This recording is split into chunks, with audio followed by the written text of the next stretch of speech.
नमस्कार। मैं doctor KL. Meena, associate professor Sanskrit, राजकीय महाविद्यालय करौली। संस्कृत ऑनलाइन कक्षा में आज हम वर्णों के उच्चारण स्थान के विषय में चर्चा करेंगे कि किस वर्ण का उच्चारण किस स्थान से किया जाता है। इसके विषय में आज अध्ययन करेंगे। तो वर्णों के उच्चारण स्थान का प्रथम सूत्र है अकुह विसर्जनीयानाम कंठ। अवर्ण, क वर्ग, ह और विसर्ग का उच्चारण स्थान कंठ होता है। अर्थात पूरा अ और आ, पूरा क वर्ग क ख ग घ ङ, ह वर्ण और विसर्ग को हम कंठ से बोलते हैं। इसका उच्चारण स्थान कंठ है। इचुअशानाम तालुः। ई वर्ण, च वर्ग, य और श तालु से बोला जाता है। ई और ई, च, छ, ज, झ और य और श ये तालु से बोले जाते हैं। इनका उच्चारण स्थान तालु है। ऋटुर्षाणाम मूर्धा। रि वर्ण, ट वर्ग, र और श ये मूर्धा से बोले जाते हैं।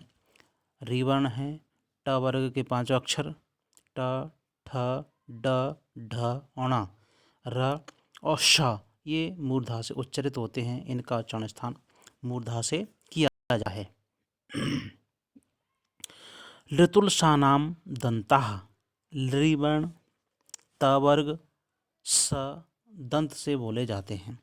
ऋ, त वर्ग के 5 अक्षर त, थ, द, ध और न और स ये दंत से बोले जाते हैं। इनका उच्चारण स्थान दंत है। उ पु पद्मानीयानाम ओष्ठौ। उ वर्ण, पूरा प वर्ग प, फ, ब, भ और म और उपध्मानीय ओष्ठ से बोले जाते हैं। यानी कि उ वर्ण है, दोनों उ, छोटा और बड़ा उ दोनों उ, प, फ, ब, भ, म ये 5 वर्ण और उपध्मानीय ये ओष्ठ से बोले जाते हैं। अर्थात इनका उच्चारण स्थान ओष्ठ से किया जाता है। यानी कि उपध्मानीय प और फ के आगे अर्ध विसर्ग जैसे चिन्ह लगे हुए होते हैं, उसको उपध्मानीय कहते हैं। तो उपध्मानीय का उच्चारण स्थान ओष्ठ होता है। अगला जो सूत्र है वो है यमगणनानाम नासिका च। यानी कि अंतिम जो 5 वर्गों के अंतिम वर्ण हैं य, म, ङ, ण और न, इनका उच्चारण स्थान नासिका से किया जाता है। यहाँ पर इस सूत्र में यमगणना नाम नासिका च अर्थात च का उच्चारण यहाँ पर प्रयोग किया गया है। यानी च इससे पूर्व में आ चुके हैं कौन से, ये पंचम वर्ण का वर्ग का अंतिम वर्ण ख मल, क वर्ग का अंतिम वर्ण, च वर्ग का अंतिम वर्ण, ट वर्ग का अंतिम वर्ग। तो इस प्रकार से ये पहले भी आ चुके हैं अंतिम वर्ण के रूप में। और यहाँ भी सूत्र में दिया गया है यमगणना नाम नासिका च का यहाँ पर अर्थ होगा कि ये पूर्व में प्रयोग किया जा सकता है। तो इनका उच्चारण नासिका से भी किया जाता है। यानी वह अपने वर्गों के साथ इनका उच्चारण स्थान होता ही है, साथ में इनका उच्चारण स्थान नासिका से भी किया जाता है। जैसे प्रथम सूत्र था अकुह विसर्जनीयानाम कंठः। यहाँ पर क वर्ग का उच्चारण स्थान कंठ से किया जाता है। क, ख, ग, घ, ङ।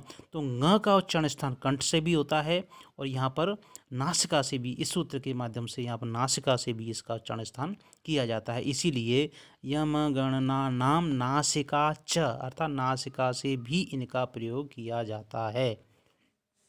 नेक्स्ट जो सूत्र है वो है ए दैतो कंठ तालुः। ए और ऐ इनका उच्चारण स्थान कंठ और तालु से किया जाता है। ओ दौ तो कंठुष्ठम। ओ और औ दोनों का उच्चारण स्थान कंठ और ओष्ठ से किया जाता है। इनका उच्चारण स्थान हम कंठ और ओष्ठ दोनों से किया जाता है। वकारस्य दंतोष्ठम, व का उच्चारण स्थान दंत और ओष्ठ है, यानी कि व का उच्चारण स्थान दंत और ओष्ठ दोनों दंतोष्ठम से इसका उच्चारण किया जाता है। जिह्वामूल्यस्य जिह्वामूलम, यानी जिह्वामूल है, जिह्वामूल कहते हैं क और ख के आगे अर्ध विसर्ग जैसे चिन्ह लगे होते हैं, वो जिह्वामूल कहलाते हैं। तो जिह्वामूल का इनका उच्चारण स्थान हम जिह्वामूल से करते हैं। लास्ट जो सूत्र है वो है नासिका अनुस्वारस्य, यानी अनुस्वार का उच्चारण स्थान नासिका है। यहाँ अनुस्वार का उच्चारण स्थान हम नासिका से करते हैं। इस प्रकार हम जितने भी वर्ण बोलते हैं उनका उच्चारण स्थान निर्धारित है कि किस वर्ण का उच्चारण स्थान कौन सा है, किस वर्ण को हम कैसे बोलेंगे, और निर्धारित उच्चारण स्थान के आधार पर ही हम वर्णों का उच्चारण स्थान बताया गया है। यहाँ पर उसके आधार पर ही हम वर्णों को उच्चारित करते हैं, बोलते हैं, वही उनका निर्धारित स्थान है। इस प्रकार हमने वर्णों के उच्चारण स्थान का अध्ययन किया। धन्यवाद।